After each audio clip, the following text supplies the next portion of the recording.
ఒక్క రోజులో ఇరాన్ను అంతం చేస్తామని జోకర్ డొనాల్డ్ ట్రంప్ చెప్తున్నాడు. అమెరికా అధ్యక్ష హోదాలో ఉన్నటువంటి జోకర్ డొనాల్డ్ ట్రంప్ చెప్తా ఉన్నాడు.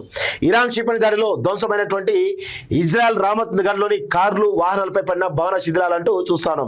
సో ఇరాన్ క్షిపణి దాడిలో ఇజ్రాయెల్ సంబంధించినటువంటి పరిస్థితి ఇట్లా ఉన్నది. సో ఆ దేశాన్ని ఒక్క రాత్రిలో ఆక్రమించుకోవడం, ఆ పని నేటి రాత్రికే జరగొచ్చు అంటూ ఎవరు ట్రంప్ చెప్తా ఉన్నాడు. అసలు విషయం ఏంటంటే ఇరాన్ని స్వాధీనం చేసుకోవడం ట్రంప్ తరంగా, ట్రంప్ అయ్యే తాతల తరం కూడా కాదు. వాళ్ళు ఆల్రెడీ అంత ఎఫెక్టివ్గా పనిచేయాలో అంత ఎఫెక్టివ్గా ఉన్నారు, ఎంత స్ట్రాంగ్గా ఉండాలో అంత స్ట్రాంగ్గా ఉన్నారు. వాళ్లకు కావాల్సినంత మద్దతు కూడా వివిధ దేశాల నుంచి వస్తుంది. ప్రముఖంగా చైనా నుంచి, రష్యా నుంచి పెద్ద ఎత్తున ఇరాన్కు మద్దతు లభిస్తోంది. సో ఇరాన్ను ముందు పెట్టి అమెరికాను ఇజ్రాయెల్ను కట్టడి చేస్తున్నట్టుగా చాలా స్పష్టంగా అర్థమవుతుంది. సో అంత ఈజీగా మీరు మాటలు చెప్పుడు కాదు, చేతుల్లో చూపియండి, అంత ఈజీగా ఇరాన్ లొంగిపోతుంది అనుకోవడానికైతే లేదు. సో ఏమంటాడు, సంధికి ఒప్పుకోకపోవడం నిరాశపరిచింది, భారీ మూల్యం తప్పదు. అమెరికా అధ్యక్షుడు డొనాల్డ్ ట్రంప్ హెచ్చరిక, ఎంతమంది కమాండర్లను చంపినా మా స్థైర్యాన్ని దెబ్బతీయలేరు, మా సైనికులు మరింత పౌరుషంతో పోరాడతారంటూ కమెంట్ చెప్తారు. సో అక్కడ ఇరాన్లో ఏమవుతుంది తెలుసా, దాదాపు 10 లక్షల మంది పౌరులు అక్కడ యుద్ధ క్షేత్రం దిగడానికి సిద్ధమవుతున్నారట. వాళ్ళందరూ కూడా ట్రైనింగ్ తీసుకున్నారట.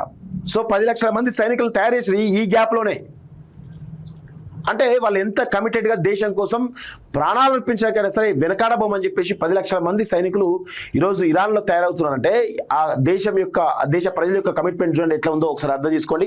శాశ్వత శాంతికి హామీ ఇస్తేనే కాల్పుల విరమణ అన్న ఇరాన్ అంటూ చెప్తుంది. సో 100% వాళ్ళు చెప్తున్నదే కరెక్టు. ఎందుకంటే ఇక్కడితో ఇప్పుడు ఆపిరు అనుకోండి, తర్వాత మళ్ళీ వచ్చి దాడి చేస్తారు. సో అందుకే ఇదే మోకాతోటి శాశ్వత విరమణ కాల్పులు చేస్తేనే, దానికి ఒప్పందం చేసుకుంటేనే మేము శాంతికి పోతామని చెప్పేసి, కాల్పులు చేస్తామని చెప్పేసి చాలా స్పష్టంగా ఇరాన్ చెప్తా ఉంది. అమెరికా ఎంత బెదిరించినా, ట్రంప్ ఎంత బెదిరించినా, ఇజ్రాయెల్ ఎంత బెదిరించినా వీళ్ళు ఒక్క అడుగు కూడా వెనకేస్తారు. దాడికి ప్రతిదాడులు తీవ్రంగా ఉంటున్నాయి. దాడులు ఒకవేళ ఇజ్రాయెల్ అమెరికా ఇస్తే దానికి తీవ్రమైనటువంటి స్థాయిలో రెట్టింపు ధోరణిలో ఈరోజు ప్రతిదాడులు చేస్తున్న విషయం గమనించాలి. సో 10 షరతులతో పాకిస్తాన్ ద్వారా అమెరికాకు సంధి ప్రతిపాదన, చర్చలంటూనే ఇరాన్పై అమెరికా ఇజ్రాయెల్ భీకర దాడులు, IRGC నిఘా విభాగాధిపతి సహా 25 మంది మృతి, ఇజ్రాయెల్ అరబ్ దేశాలపై ఇరాన్ క్షిపణి దాడులు అంటూ చూస్తాను. సో ఇక ఇది కనబడుతోంది కదా, ఈ యుద్ధ ప్రభావం అనేది అవుతుందో.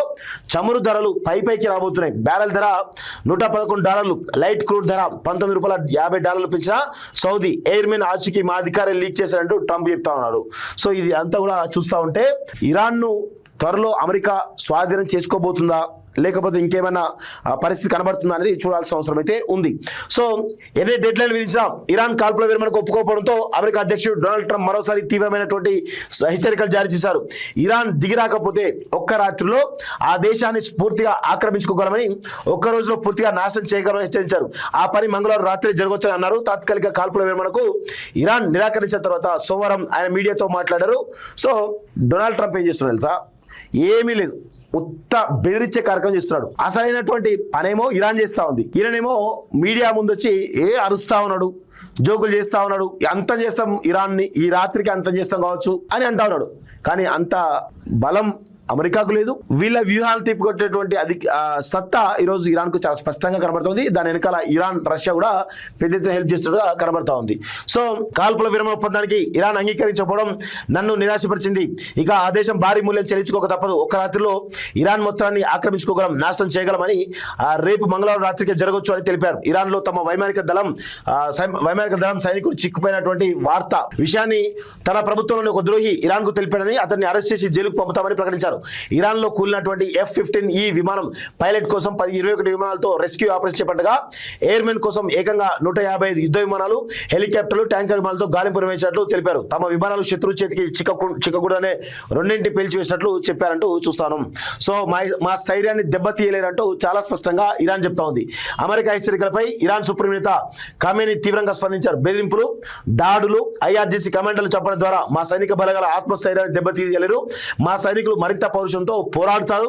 మానవత్వంపై జరుగుతున్నటువంటి ఈ దాడులకు అమెరికా దాని మిత్ర దేశాలు తగిన మూల్యం చెల్లించక తప్పదు అని సోమవారం ప్రకటనలో హెచ్చరించారు. కాగా యుద్ధాన్ని ఆపేందుకు ఈజిప్ట్, తుర్కీ, పాకిస్తాన్ రూపొందించిన 2 దేశాల కాల్పుల విరమణ సంధి ప్రతిపాదనను ఇరాన్ తిరస్కరించింది. శాశ్వత శాంతికి హామీ ఇవ్వని ఎలాంటి సంధికి మేము అంగీకరించేది లేదని ఈజిప్ట్లో ఇరాన్ రాయబారి ముస్తఫా సోమవారం స్పష్టం చేశారు. యుద్ధానికి ముగింపు పలికేందుకు 10 షరతులతో కూడినటువంటి సంధి ప్రతిపాదనను పాకిస్తాన్ ద్వారా అమెరికాకు చేరవేసినట్లు ఇరాన్ వార్తా సంస్థ తెలిపింది. తాత్కాలిక కాల్పుల విరమణ శత్రు బలం పుంజుకునేందుకు అవకాశం ఇస్తుందని ఇరాన్ విదేశాంగ ప్రతినిధి వ్యాఖ్యానించారు.